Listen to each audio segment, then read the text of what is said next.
All right, now I'm joined by Scott Reeder. He is the ISMRM Education Chair, soon to be Program Chair for the conference next year. Super excited. Well, let's talk about this conference first. How has it been so far? Pretty exciting.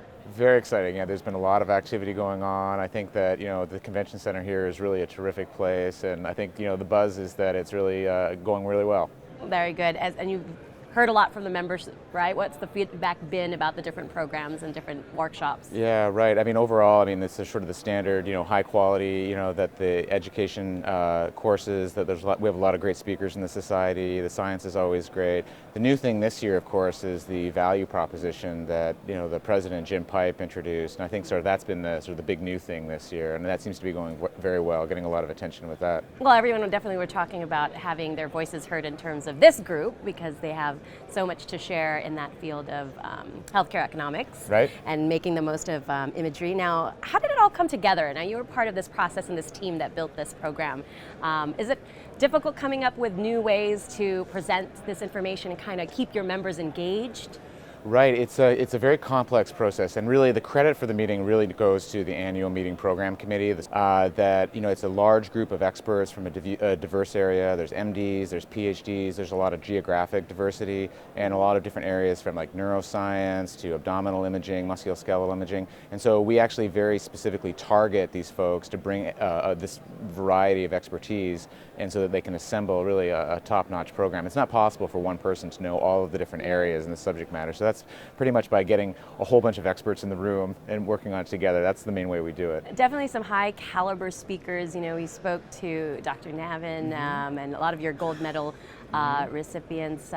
Just amazing brains in this whole conference, right? How do you determine what your members really need? Do they come up to you? Do they say, we'd like this next year, we'd like this next year? A lot of that. So a lot of it's by word of mouth. I have a lot of emails that I receive for new ideas for this and that. A lot of it was we go out and solicit ideas, sometimes informally. That's probably most of it's informal, but we also do surveys as well. So SurveyMonkey, that kind of thing.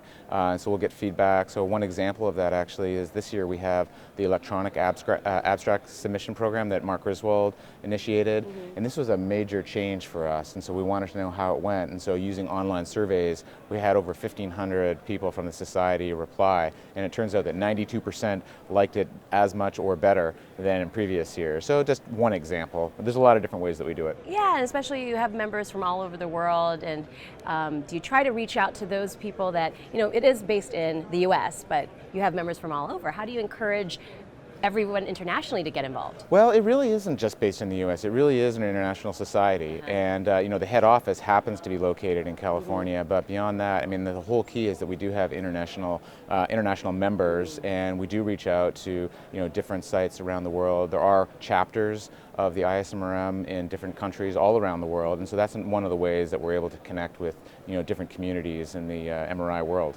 Very nice. And we're looking ahead to Honolulu. Yes. Of course. A pretty exciting location. What's in the pipeline for the programs there? Well, we have a lot of exciting things. The educational program really just came together. Carla Miller, who will be our incoming educational chair, is putting together a really fantastic program. We can't release the details yet. It hasn't been finalized, but we're very close. We have an exciting set of plenary lectures and named lectures as well. We're looking very seriously at continuing we are going to continue the value proposition. We're trying to figure out exactly how we're going to do that, but we have several ideas that are brewing. So I think the big thing next year will probably be part 2 of the value proposition. Yeah, I was going to say, it's not very hard to convince people to come to Hawaii, but if you had a chance to tell members, why would they want to come after such a great conference in Singapore? Well, it's going to be the best conference ever, even better than Singapore. That's what I keep telling Mark Griswold. But it's just going to be more of the same high quality science, the high quality education, exciting named lectures, exciting plenaries, and more on the value initiative that has already been initiated. Yeah, and as we spoke with one of our other members before, and he said surfing was a big draw as well. Well, on Friday afternoon after the conference is finishing, I'm going to Waikiki Beach, and I'm going to try taking some surfing lessons. Very nice, very nice. Thank you so much for being with us today, Scott. Yeah, thanks very much.